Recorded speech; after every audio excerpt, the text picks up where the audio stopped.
আজি আমি class 12 or physics or current electricity chapter tour eta bahut important topic discuss kori saw. The topic is voltage division rule. So basically topic to ki hoy, suppose we have a battery here. This is a battery, a group of 3 cells. A battery tuk moi ki korisu eta resistance across connect korisu. Suppose this is a certain resistance. Okay, etia suppose this battery has a voltage of 10 volt aru resistance to suppose 10 ohm hoy, ta mane a point to this point is a point and this point is b point. So a aru b er majot resistance hol amar 10 ohm. This is the value of R. Okay, etia if you apply Ohm's law, then it will give us the value of current. Current ki ahibo, I is equal to V upon R.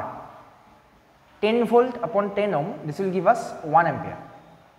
So this is the basic thing that you already know from class 10.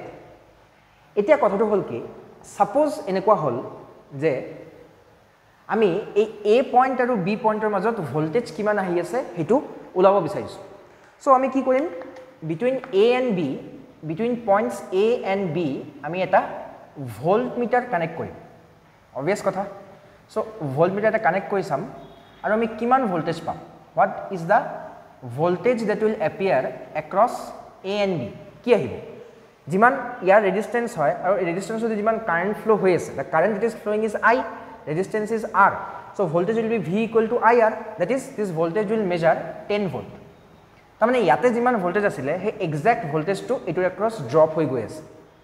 এতিয়া suppose আমি এটা এনেকুৱা device use কৰিব বিচাৰো, হে ডিভাইসটো bulb হ'ব পাৰে, মোটৰ হ'ব পাৰে, ইন্ডাকশন মোটৰ হ'ব পাৰে, হোৱাটএভাৰ ইট ইজ. হে ডিভাইসটো সাপোজ 10 ভোল্টত কাম কৰে. তো আমি কি কৰিম, এই ডিভাইসটো ডাইৰেক্টলি ইয়াতে কানেক্ট কৰি দিম. হোৱাটএভাৰ ডিভাইস ইট ইজ, এটা এপ্লায়েন্স এটা হয়, এই এপ্লায়েন্সটো ইয়াতে কানেক্ট কৰি দিলো and it works just fine because it 10 ভোল্টত কাম কৰে. Hey, appliance to rating hoy 10 volt and 10 volt is the exact voltage we are getting here. But suppose enekwa hol je amar enekwa eta appliance ase junto appliance 5 volt ot kam kore, tamne that appliance has a voltage rating of 5 volt not 10 volt. Tetia ami jodi hey appliance tok a 10 volt or across logai di, then the appliance will burst. Okay, it will fuse, it will stop working and that may be hazardous. So basically আমি কি কৰিব লাগিব, আমি আকৌ এই সাৰ্কিটক ভাঙিব লাগিব, ভাঙি এই 10 ভোল্টক ৰিমুভ কৰি এটা 5 ভোল্টৰ ব্যাটাৰি লগাব লাগিব, তেতিয়াহ'লে আমি এটো এক্ৰছ 5 ভোল্ট পাম. That is the standard procedure, but that is usually not very convenient because আমি বাৰে বাৰে ব্যাটাৰি চেঞ্জ কৰি থাকিলে আমাৰ will need a lot of battery for using different types of appliances. তাৰ কাৰণে আমি এই ৰুলটো ইউজ কৰোঁ. Let us see how this rule works out here. এতিয়া let us again discuss resistance. A resistance to basically ki hoy, eral tar hoy, this is just a wire. The wire A and B is such that when voltage 10 volt is applied across it, a current of 1 ampere will flow and the resistance is distributed all over the wire. A 10 ohm to kintu yate olop ase, yate olop ase, yate olop ase, it is distributed evenly. So moi jodi exactly ar half ot lom, if I take half here, at point A hoy, this is the point A, this is point B and this is point C suppose. So a half ot jodi lom, then a part to resistance 5 ohm hoi jabo, a part to resistance 5 ohm hoi jabo, resistance to divide hoi gol. Etia tumi jodi jitu amar device lage, jitu device amar kaam korabo lage 5 volt ot, hey device to jodi moi B aru C across connect kori diu, then ki hobo soa. Now this resistance, the resistance here is suppose R1 equal to 5 ohm because exactly adha adha kori disu, and this R2 is also equal to 5 ohm. Okay, now the current will remain same because this and this are in series.